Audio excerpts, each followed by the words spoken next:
Bonjour à toutes et à tous. Donc, je suis ici pour parler du sujet d'immigration, puisque ce sujet n'a pas intéressé que les Français dernièrement, mais aussi les Européens à Bruxelles et à Strasbourg. Et c'est pour cela qu'on a lancé un sondage avec l'Institut Via Voice qui a produit une revue spéciale à l'automne dernier pour montrer le ressenti et les positions des Européens et des Européennes dans 10 pays différents par rapport à ce sujet en amont de l'accord du 20 décembre dernier sur le pacte asile et immigration. L'idée n'étant pas ici de se dire pour ou contre l'immigration, mais plutôt de voir un peu le ressenti des différents Européens selon leur pays, voir s'il y a des ressemblances ou des différences, et puis de voir en quoi ça a potentiellement impacté les débats à Bruxelles et à Strasbourg. Donc on voit dans les 10 pays qui ont été sondés que globalement personne n'est contre la liberté de circulation des pays, des Européens des 27 pays.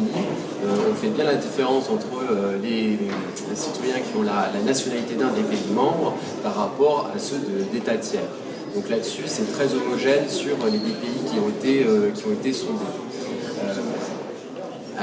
Concernant le sentiment de l'immigration par rapport à l'immigration légale, extra-européenne, il n'y a pas une opposition frontale globalement, mais un sentiment qu'elle est trop importante en Europe actuellement. Et ça, c'est là où on commence à avoir un petit peu des nuances entre pays, mais ça se ressent dans les 10 pays qui ont été sondés. Ce sentiment il est basé sur une réelle méconnaissance de la réalité des flux migratoires en Europe, avec une surestimation de l'immigration de personnes plutôt pour des motifs économiques, avec des personnes plutôt ressenties comme très pauvres et difficilement intégrables. Malgré tout, une immigration qui peut être perçue comme un atout, notamment dans des pays comme en Grèce ou en Italie qui ont besoin de main-d'œuvre. Donc c'est intéressant de voir que ces pays qui ont vu pas mal de flux migratoires, c'est les portes d'entrée de l'Europe, ne sont pas opposés à l'immigration extra-européenne, mais ils ont des besoins qui sont peut-être moins ressentis en termes de main-d'œuvre que dans d'autres pays. Les différentes opinions européennes divergent sur les politiques migratoires, sur certains points, notamment les moins favorables à l'immigration, soit d'abord un meilleur contrôle aux frontières extérieures de l'Union européenne, quand d'autres mettent la priorité plutôt à une meilleure intégration, une meilleure répartition chiffrée entre pays européens. Et là on voit trois blocs qui se dessinent, avec des pays favorables à l'immigration, notamment besoin de main-d'œuvre, je l'ai dit, en Espagne, en Italie, en Grèce, d'autres qui sont pour cette immigration, mais qui pointent des difficultés, notamment à l'intégration par rapport au travail ou à la langue, et deux pays qui sont un peu en queue de peloton et qui sont plutôt beaucoup plus réservés et plus sur les questions de sécurité aux frontières extérieures, c'est la France et la Hongrie.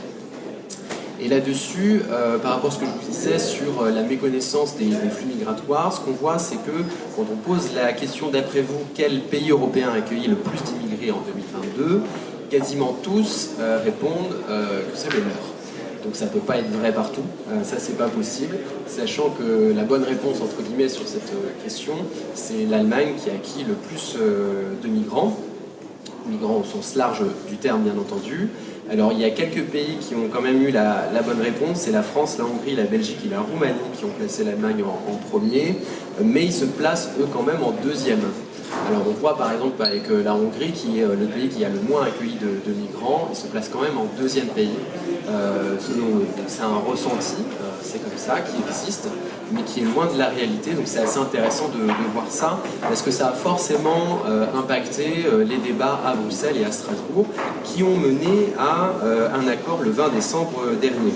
Alors il faut savoir que ce pacte asile et immigration comprend plusieurs textes qui ont été mis sur la table par la Commission européenne le 20 septembre 2020. Et donc ça date un petit peu quand même, on est en 2024, le texte n'est toujours pas adopté, et donc ça a mis vraiment longtemps à se mettre d'accord. C'est vraiment une thématique qui a un peu crispé les débats, et on avait besoin vraiment de se mettre autour de la table pour voir les différents points. Notamment puisque à la suite de la crise en Syrie en 2015, il y a eu beaucoup de flux migratoires et une tentative de relocalisation de réfugiés qui n'était pas au goût de certains pays comme la Hongrie ou la Pologne à l'époque. Et donc ça n'a pas vraiment fonctionné. Donc cet accord qui a eu lieu, et donc qui n'est pas encore le vote final, je précise, mais cet accord politique, va plutôt dans le sens de plusieurs mesures comme le filtrage qui permettrait de déterminer dans un délai de 7 jours, plus restreint qu'actuellement, de voir si le demandeur doit déjà faire l'objet d'une procédure de retour, notamment pour ceux qui auraient déjà fait une demande d'asile, qui auraient été déportés. Donc ça, c'est une procédure accélérée pour éviter que cette personne soit en centre administratif pendant de longues semaines, plutôt de longs mois, alors qu'en réalité, on pourrait facilement apporter une réponse à ces personnes. La mise en place également d'une procédure spéciale de demande à la frontière imposée aux migrants, dont la demande est recevable, mais qui est peu susceptible d'obtenir une protection internationale. Notamment lorsque moins de 20% des ressortissants du pays de la personne en question obtiennent le droit d'asile en général au sein de l'Union européenne. Toujours dans l'optique de traiter plus rapidement ces demandes et pour éviter que les personnes restent bloquées dans des centres administratifs pendant des mois. Il y a aussi le retour de ce mécanisme de solidarité dont je parlais, impliquant les États en cas de pression migratoire. Donc c'est dans des cas très précis, notamment par rapport à l'invasion de l'Ukraine par la Russie. Il y a une pression migratoire et de réfugiés ukrainiens sont allés notamment dans les pays voisins comme la Pologne qui a beaucoup accueilli de réfugiés ukrainiens. Et donc ce mécanisme permettrait deux options dans ce type d'exemple, soit d'accueillir une partie des demandeurs d'asile même s'ils n'ont pas demandé l'asile en premier dans votre pays, et ça c'est pour les pays volontaires, et pour ceux qui ne le souhaiteraient pas, il y a une aide financière. Parce qu'il n'y a pas de raison que la Pologne, dans le cas de la guerre d'invasion russe en Ukraine, soit le seul pays à devoir accueillir tous les réfugiés. Et dans ce cadre-là, il y a aussi un fonds de solidarité qui est abondé par chaque pays européen pour permettre à ces pays de première ligne de pouvoir accueillir dignement les réfugiés. Il y a aussi un volet crise du pacte migratoire, une accélération des différentes procédures dont j'ai parlé auparavant. Il y a quelque chose qui est passé, dont on a assez peu parlé, c'est la directive carte bleue européenne, qui est destinée à favoriser l'accueil de ressortissants de pays tiers hautement qualifiés. Elle a été adoptée en 2021 et elle devait être transposée dans les États membres le 18 novembre 2023.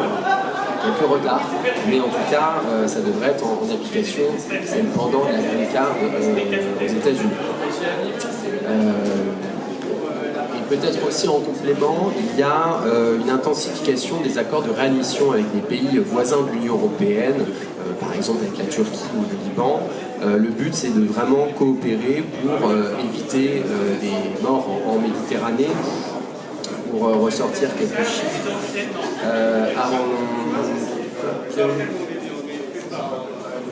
voilà, il y a eu quand même plus de 2500 migrants qui ont péri ou disparu en Méditerranée en 2023 et plus de 30 000 depuis 2014 selon l'Organisation internationale pour les migrations.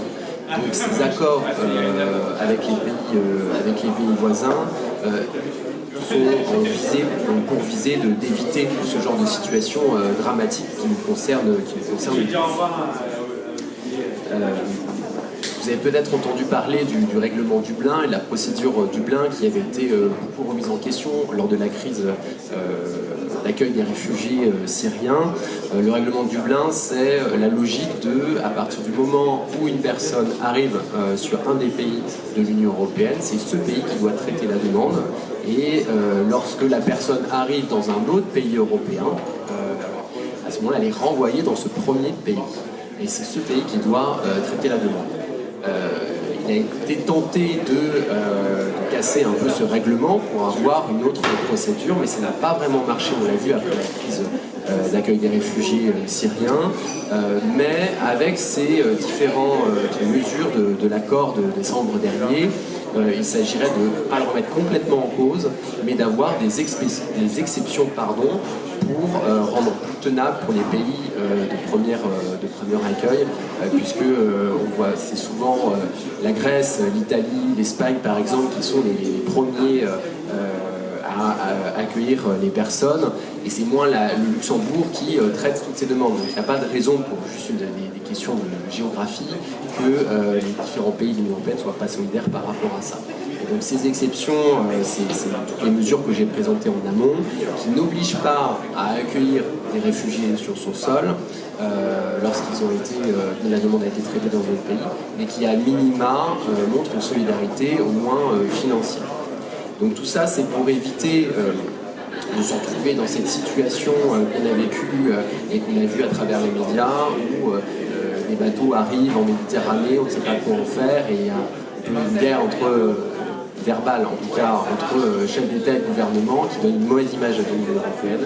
Ça permet directement d'avoir une procédure à suivre, soit en effet il y a une relocalisation, soit il y a une aide financière aux pays qui, eux, vont accueillir des personnes en situation d'asile.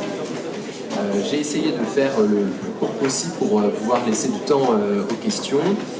Mais j'ai amené avec moi donc, la revue spécialisée sur l'immigration qui est sortie à l'automne dernier, donc avant l'accord politique, mais qui restitue les sondages, enfin le sondage qu'on a fait dans 10 pays européens et qui donne la parole à des élus européens, aussi des élus nationaux, de bords politiques différents, pour montrer la confrontation des idées et que chacun se fasse sa propre opinion, mais aussi des démographes et autres spécialistes du sujet, donc c'est à votre disposition.